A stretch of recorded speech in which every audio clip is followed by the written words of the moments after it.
새해 복 많이 받으십시오. 아멘.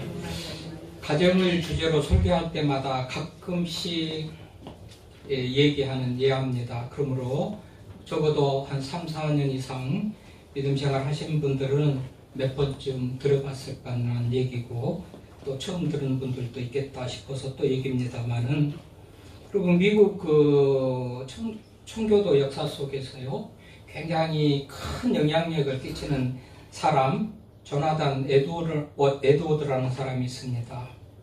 이 사람은 신앙이 좋은 여인을 만나가지고 가정을 이루고 믿음으로 잘 살아요. 그래서 이 사람의 가계를 쭉 추적해 보니까 세월이 흐른 다음에 적어도 대학 총장, 교수, 의사, 성직자, 군대 장교, 저술가, 변호사, 판사, 공무원, 하원의원, 상원의원, 부통령까지 귀한 인물들을 배출한 그런 가정이 됐다라고 그렇게 조사가 나와요. 똑같은 조나단 에드워드하고 똑같은 마을에서 같은 동네에서 친구로 살았던 맥스 주크라는 사람이 있습니다. 이 사람은 별로 신앙이 좋지 않는 여인을 만나가지고 본인이 가지고 있던 신앙마저 다 잃어버리고요 세상 사람들하고 동일한 그런 모습으로 살아가는데, 똑같이 아까 조나단 에드워드 가게를 조사했던 그 사람이 이 맥스 주크 가게도 쭉 조사를 해봤어요. 그랬더니 어려서 죽은 아이들이 많고요, 어린이들이 태어나면 유아로 사망한 그런 사망이 많고, 직업이 거지인 사람도 있고 불구자인 사람이 많고 매춘부인 사람도 많고 도둑인 사람도 많고 살인자인 사람도 많고, 그렇게 해서 결과를 내놓으면서요 신앙이 얼마나 자자손손 가계에 영향을 미치는가, 이런 결과들을 내놨어요. 그래서 가끔 가정을 주제로 설교할 때 이렇게 얘기를 하는 그런 얘기이기 때문에 많이 들어보실 법한 그런 얘기인데요. 그런 의미에서 이 두 가정이 참으로 극명하게 비교되잖아요. 믿음을 가졌던 가정과 믿음으로 갖지 못했던 그 가정. 오늘 두 가정을 제가 또 성경 속의 두 가정을 비교를 하면서 우리들이 어떤 가문을 꿈꾸며 어떤 가정을 이루며 나아가야 될 것인가를 좀 나눠보려고 그러는데요. 오늘도 이 말씀을 듣고 말씀대로 살아보겠다 결단하는 여러분 모두에게 복된 가정, 그런 복된 가문을 이루는 은혜가 있을 줄로 믿습니다. 아멘. 자, 이스라엘 백성들이 애굽에서 430년 종살이할 때 그 고역과 힘든 것을 하나님께서 아시고 모세를 통해서 애굽에서 회방시켜 주시죠. 이것을 성경에서는 출애굽 사건이라 그렇게 말해서 출애굽을 한 다음에 광야 여정을 거쳐서 약속의 땅 가나안에 들어가는데, 원래는 한 10일쯤이면 갈 수 있을 그런 거리로 보이는데 불순종하고 원망하고 믿음 없는 그런 모습을 보이고, 그러다가 결국은 40년간을 광야에서 고생하다가 이제 약속의 땅 가나안에 들어갔어요. 근데 그 가나안 땅이라고 한들 주인이 없는 무주공산인 그런 허허벌판이 아니고 아모리 족속, 히위 족속, 여부스 족속, 무슨 기르가스 족속, 가나안 족속들이 막강한 성을 건축하고 막강한 그런 힘을 가지면서 그 땅을 차지하고 있는데, 하나님의 은혜로 여호수아를 필두로 해가지고 다 물리치고 이제 땅을 분배받은 그런 내용을 오늘 기록하고 있는 것입니다. 그래서 요단 서쪽 기업의 분배, 이렇게 14장에 시작할 때 그렇게 제목이 나오잖아요. 그래서 어떻게 땅을 분배했다, 그 내용을 우리가 읽었어요. 14장의 요단 서쪽 기업의 분배면 그 앞에 13장에는 요단 동쪽의 땅 분배가 나와요. 이 땅 분배를 보면 어떤 사람들은 동쪽에 분배받게 하고, 어떤 사람은 서쪽에 분배받게 하고, 어떤 사람은 서쪽에서도 아주 그냥 수도 서울과 같은 중요한 그런 곳에 분배를 받기도 하고, 어떤 사람은 아주 시골 같은 변두리에 땅을 분배받기도 하고, 그렇게 되어지는 그런 것을 봐요. 여러분, 이 말씀을 좀 이해하려면 야곱의 12아들을 잘 알아야 돼요. 야곱의 12아들이 12지파를 이루고 그 지파대로 지금 땅을 분배해줬다는데, 뭐 야곱의 열도라 하면 큰아들은 누벤, 둘째가 시므온, 또 셋째가 레위, 넷째가 유다, 그 다음에 단, 납, 갓, 아셀, 그 다음에 이사갈, 스불론, 요셉, 베냐민 이렇게 이제 12아들이 돼요. 그래서 우리는 그냥 앞만 느시레요, 이스웹에 누시레요, 단납과 이스웹에 이렇게 앞자만 하고서 우리는 암기를 하고 있습니다만은 이렇게 4명 딱 끌어가지고 세 파트가 되잖아요. 12, 12지파가 돼요. 그런데 오늘 이 성경에 보면 말이죠. 성경 우리가 읽었던 본문에도 보니까 제비를 뽑아서 그 땅을 차지하는데 레위가 원래 지파의 셋째 아들이잖아요. 레위 지파. 그런데 레위의 기업은 없다고 그래요. 오늘 읽었죠? 3절을 보니까 이 두 지파와 반 지파의 기업은 모세가 요단 저쪽에서 주었으며 레위 지파 자손에게는 그들 가운데서 기업을 주지 아니하였고 레위가 없어요. 레위가 없는 대신에 오늘 요셉 4절에 보니까 요셉의 자손이 요셉의 아들이 둘이에요. 므낫세와 에브라임인데 두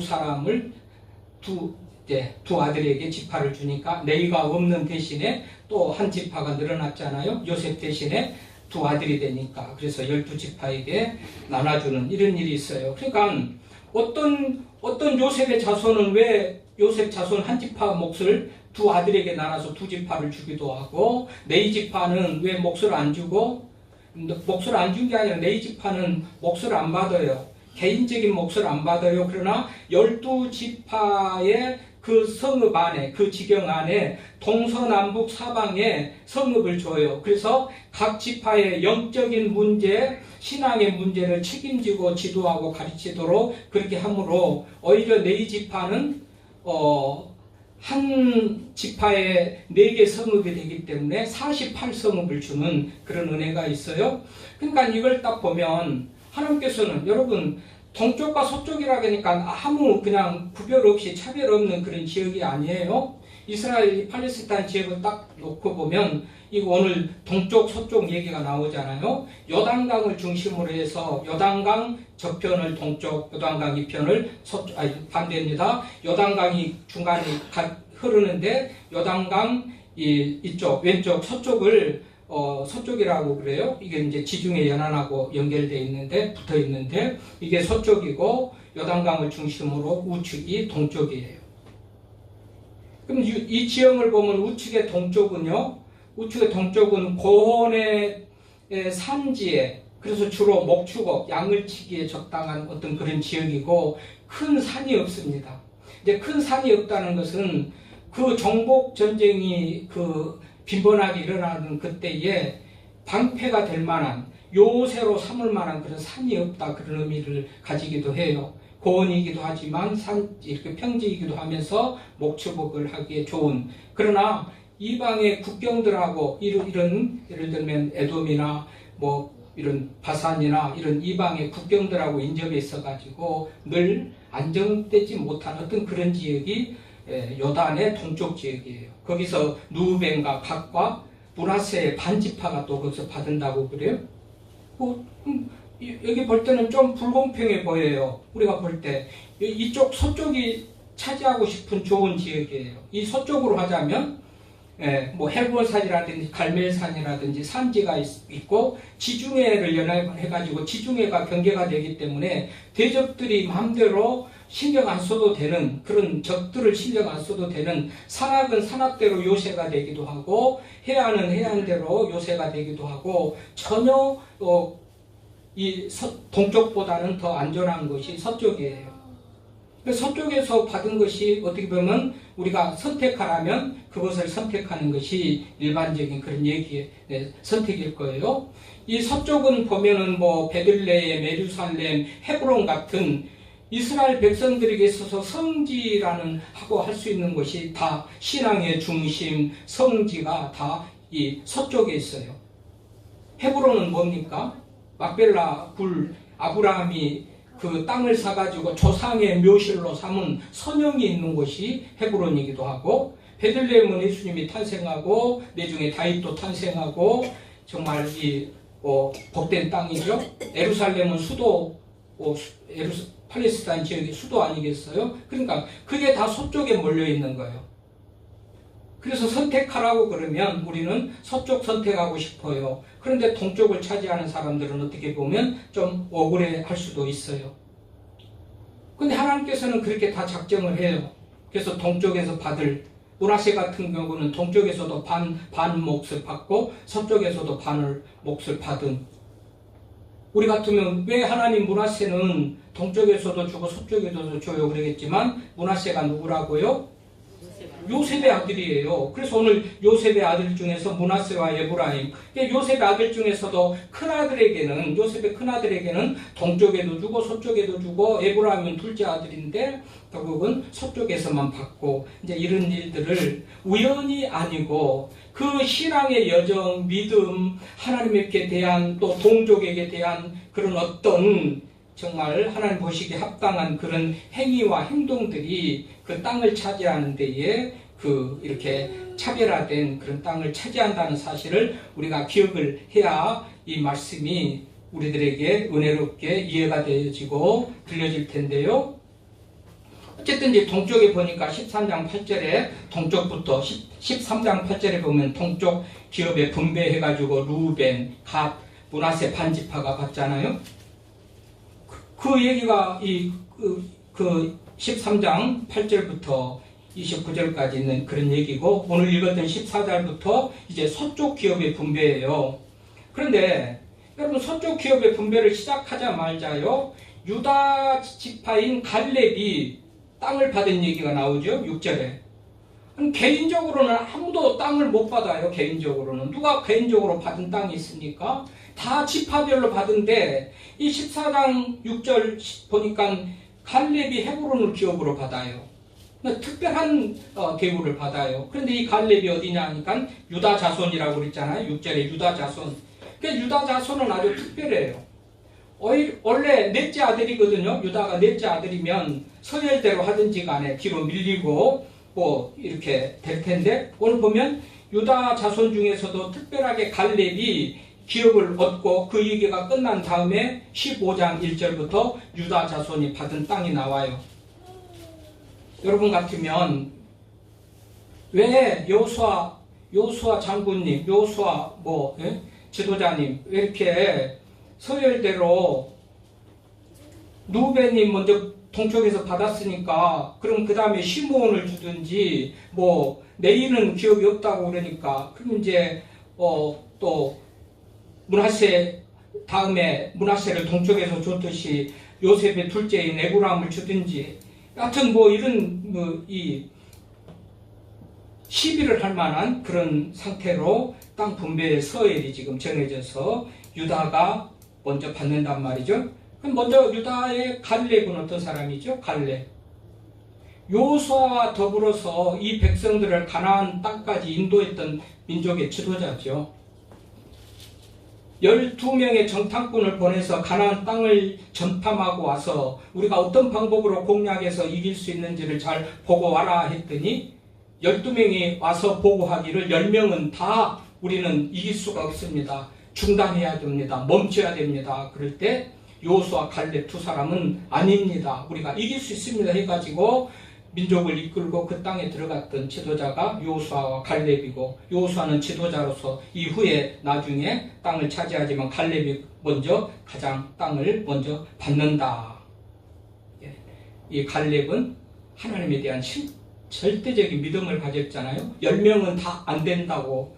그들은 너무 기골이 장대하고 무기도 많고 성도 견고하고 우리가 이길 수 없습니다 할 때 이 갈렙은 하나님이 주시겠다고 약속하신 땅인데 무슨 소리냐, 우리가 나가면 하나님께서 주실 것이다 해가지고 그 땅을 차지했던데 혁혁한 공을 세운 사람이 갈렙이에요. 그래서 갈렙은 특별하게 유다 지파 중에 또 그 갈렙은 유다 지파에 속해요.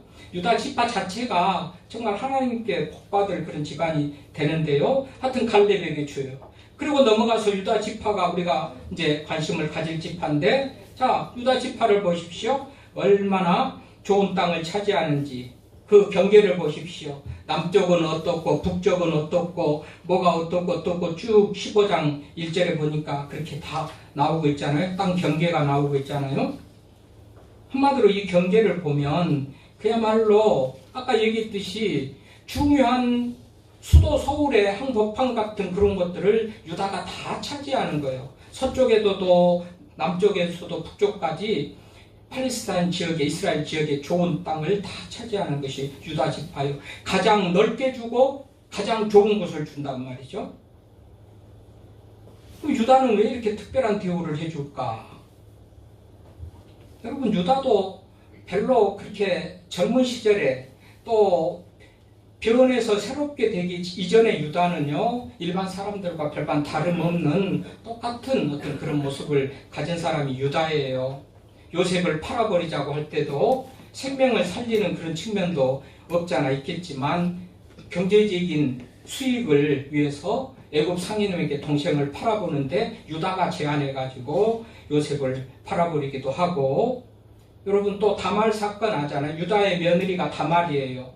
원래 이스라엘의 전통에 하면 큰아들이 아들이 없이 자녀가 없이 죽으면 둘째가 또 며느리와 갖고 결혼을 해서 자손을 이어가도록 하는 게 이스라엘의 계보 아니겠어요? 그런데 큰아들이 죽은 것 보고 둘째가 죽은 것 보고 셋째 아들을 다말에게 들여보지 않아요. 합방이 이루어지도록 결혼을 안 시킨단 말이죠. 셋째까지 죽으면 어떻게 할까 하면서 그러다가 결국은 다말이 속여가지고 시아버지와 그 창녀같이 위장을 해가지고 시아버지하고 관계를 맺어서 베레스와 세레를 낳는 그런 일이 있죠. 그러니까 이런 것을 볼 때 유다도 젊은 시절에 하나님을 만나서 완전히 변화되기 이전의 유다는 사람과 같이 허물가치가 많은 그런 약점을 가진 사람이 유다예요. 그런데 어느 때 이 유다의 인격과 이 유다의 어떤 성품과 유다의 어떤 하나님의 마음에 합한 모습이 드러나냐 하면 이 가나안 땅에 흉년이 들면서 가나안의 형제들이 애굽에 식량을 얻으러 오잖아요. 식량을 1차에 얻으러 오고 2차에 얻으러 오고 식량을 얻으러 와요. 식량을 얻으러 할 때 그 애굽의 총리인 요셉은 그 형제들을 다 알아보잖아요. 형제들은 모르지만 요셉은 다 알아보고 이런 거 저런 거 물으면서 1차로 식량을 사러 왔을 때에 베냐민을 볼모로 잡아놓고서 시몬을 볼모로 잡아놓고 이제 베냐민이 그때 안 따라왔거든요. 베냐민은 아버지가 안 보냈거든요. 식량 사러 가는데 베냐민은 집에 있게 하고 이제 다른 형제들만 갔는데 요셉이 볼 때 베냐민의 안부를 물으면서 다음에 올 때는 베냐민까지 데리고 와야 식량 준다 그랬어요. 그래서 이제 1차에 식량을 가지고 갔더니 식량이 다 떨어져 갈 무렵에 아버지가 또 식량을 구해야 하지 않겠냐 그랬더니 베냐민을 데리고 가야 식량을 준다고 했으니 꼭 베냐민을 데리고 가야 됩니다 그랬더니 아버지가 베냐민을 쉽게 안 내줘요. 왜요? 요셉도 죽은 걸로 알고 있고 특별히 요셉과 베냐민은 사랑했던 라헬의 그 자녀들로서 특별히 사랑하는 그런 자녀들인데 요셉도 행방불명된 줄 형들이 죽여버리고 애굽에 팔아버리고 죽였다고 그렇게 꾸며가지고 말을 했기 때문에 야곱은 요셉이 죽은 줄 알고 있어요. 그런데 이 베냐민까지 보내면 나는 무슨 힘으로 살겠냐, 나는 낙이 없다, 살 정말 소망이 없다, 제발 그냥 가라 그랬는데도 그 아들들이 절대 베냐민을 안 데리고 오면 식량 안 준다고 그랬기 때문에 베냐민을 데리고 가요. 그때 말하자면 유다가 내 생명을 담보하고 정말 베냐민 못 데리고 오면 내가 대신 뭐 죽겠고 내가 대신 잡힐 거고 그러니까 걱정하지 말고 아버지를 설득해가지고 그 베냐민을 데리고 애굽에 와서 식량을 또 얻은 것이죠. 그리고 이제 가려고 할 때에 요셉이 또 뭐라고 그래요? 베냐민을 볼모로 잡히라는 거예요. 베냐민을 잡혀놓고 베냐민이 있어야 너희들 가지 안 그러면 못 간다. 간첩 같은 너희들이 염탐하러 온 것 아니냐라는 그런 얘기를 하면서 이제 베냐민을 안 보내잖아요. 이때 유다가 진짜 형제를 사랑하고 희생정신을 가지고 아버지를 긍휼히 여기는 마음을 가지고 요셉을 설득하잖아요. 총리를 설득하잖아요. 요셉인 줄 모르지요. 총리를 설득하는 거예요. 뭐라고요? 이 베냐민을 안 데리고 가면 우리 아버지는 정말 살았다나 죽은 생명이고 이 동생 베냐민을 데리고 가야 됩니다. 제가 대신 볼모로 잡혀 있겠습니다. 제발 이 동생 보내고 나를 잡아주십시오. 나를 죽여도 좋고 뭐 어때도 좋는데 이 아들은 가야 됩니다 하면서 형제 사랑하는 그 헌신과 희생을 자기가 다 감당하는 거예요. 아버지를 생각해서라도 아들 동생 베냐민을 보내야 되겠거니와 이 동생 베냐민 보내는 대가로 내가 어떤 희생을 치르더라도 내가 잘 감당하겠습니다. 이게 유다예요. 이때부터 유다가요 그야말로 복된 인간이 돼요. 이때부터 유다가요 하나님 마음에 합해가지고 하나님의 특별한 은혜를 입어요. 성경을 얼마나 재밌는지 한번 읽어보세요. 기가 막히게 재밌습니다. 이 부분을 읽어보면.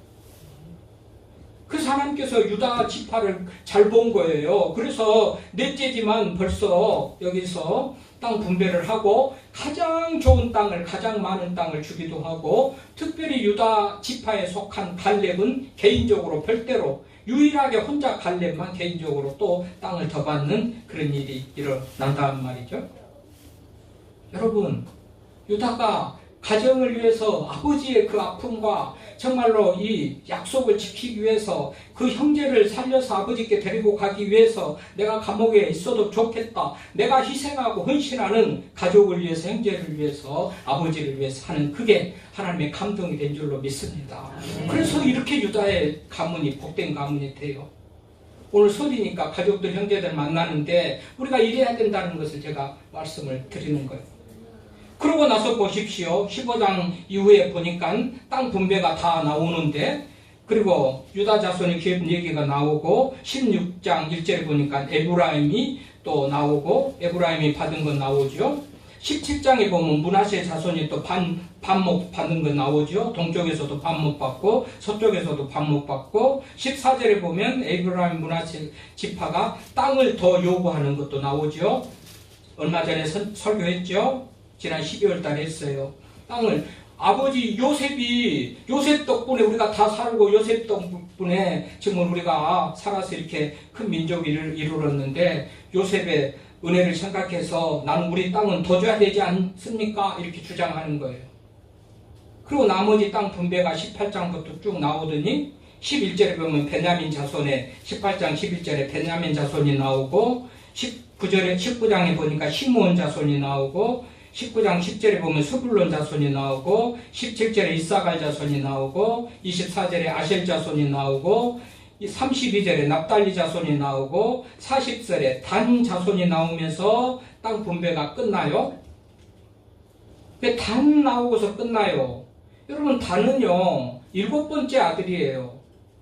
7번째 아들인데 왜 단이 맨 꼬레비로 마지막에 받으면서 단이 땅을 분배받으면서 땅 분배가 끝날까? 여러분 단지파에 대해서요 우리가 좀 연구를 해야 오늘 제가 비교하는 두 가정 유다 지파와 단지파 두 가정 얘기인데 여러분 단지파는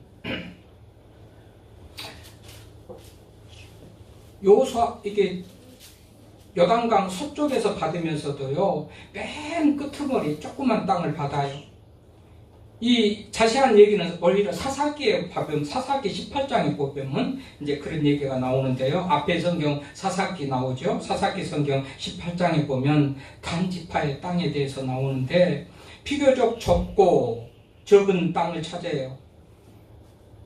그러는데도 또 블레셋이라는 국경하고 연해가지고 늘 침략의 위험을 받는 불안정한 그런 지역의 땅을 받고 좁기도 하고 그래서요 이 단지파 사람들이 나이스라는 땅을 침략을 하고 공격을 해가지고 그 땅을 차지합니다. 이러면 우리 같으면 뭐 잘했다 정말 이방인의 땅을 차지해가지고 땅을 넓혔으니 하나님께서 복 주신 것 아닌가 이럴 수도 있겠습니다만 사실은 하나님이 주신 것 그것에 만족하지 않고 감사하지 않고 하나님은 이거면 너희는 됐다 충분하다 하고서 그 땅을 줬는데 더 욕심을 내가지고 나이스라는 땅을 정복을 해요. 그런데 그 나이스는 이방 풍속으로 가득한 곳이에요. 그래서 이 단지파가요, 이 나이스를 정복해가지고 땅을 더 넓혔지만 그곳에서 아주 이방 풍속을 쫓는 하나님이 싫어하시는 그런 모습을 가지고 살아가면서요, 완전히 하나님의 미워하는 그런 지파가 되고 말아요. 그래가지고 여러분 기억하시잖아요. 남북이 분열됐죠? 지금까지는 통일왕국을 이루다가 남북이 분열돼가지고 르호보암과 여로보암이 두 나라, 북이스라엘은 여로보암이, 남유다는 르호보암이 하고 이렇게 할 때에 북이스라엘 쪽에 가장 가까운 성읍에 그 단이라는 곳인데 거기에 우상을 섬기는 그런 산당을 만들잖아요. 왜요? 남북이 분열됐어요. 그런데 남쪽에 예루살렘 성전이 있어요. 그들이 금과 옥조같이 여기고 하나님을 만나고 예배하는 그 제사하는 그곳이 남쪽 유다에 속한 예루살렘이 있기 때문에 분열된 북쪽 이스라엘에게는 남쪽으로 내려가야 돼요.